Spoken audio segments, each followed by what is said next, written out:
মানুষটাকে দেখছেন, এই মানুষটাকে আমি স্বার্থ ছাড়া ভালোবাসি এবং এতটাই ভালোবাসি যা পৃথিবীর অন্য কিছুর সাথে তুলনা করা যাবে না। মানে দুনিয়া যদি একদিকে হয় আর এই মানুষটা যদি একদিকে হয়, তা আমি এই দুনিয়া বাদ দিয়ে ওকে নিব। আমার ভালোবাসাটা হচ্ছে এরকম। তো যাই হোক, কিছু কিছু মুহূর্ত থাকে, ঝগড়া হয়, ভালোবাসা হয়। তো আমাদের মাঝেও হয়েছে বিগত দিনে প্রেমের সময় আমাদের মাঝে অনেক কথা কাটাকাটি হয়েছে, হয়তো সেই বিষয়টা মনে পড়ে গেছে। তো যাই হোক, আসলে আমি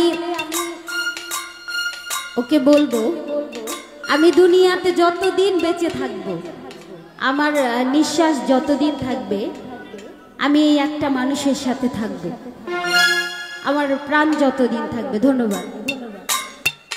সবাই আমাদের জন্য দোয়া করবেন যেন সারা জীবন আপনাদের মাঝে আমরা দুইজন জুটি হিসাবে আপনারা সবসময় যেরকম ভালোবাসেন এরকম ভাবে দেখতে পান। ধন্যবাদ।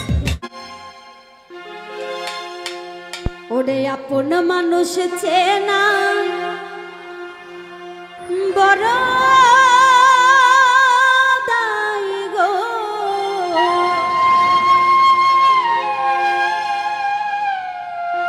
আপন মানুষ বোঝা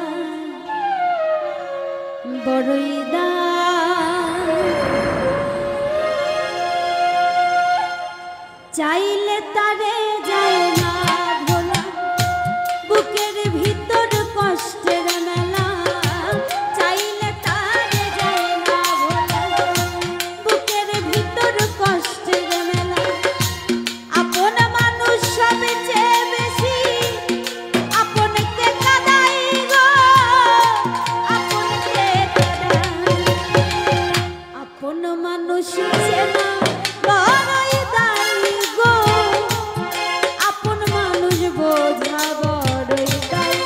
রিয়াদ, আপন মানুষ চেনা বড়ই দায় গো, কাছের মানুষ বোঝা বড়ই দায়।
বলতে মানা আমি হইলাম পথের পথি সবই আমার চেনা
পাখি ঘর বাঁধে না ঘরে ঝড় বাদলে কাটাই দেশে ঘরের দরজা পারে না সে ছাড়তে মায়া পারে না ঠিকানা আমি যেতে পথের পথিক সবই আবার কারণে অকারণে মানুষ সহজে বদলাই গো সহজে বদলাই আপন মানুষ চেনা বড় দায় গো আপন মানুষ বোঝা বড় দায় আপন মানুষ চেনা বড় দায় গো আপন মানুষ বোঝা বড় দায়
হবে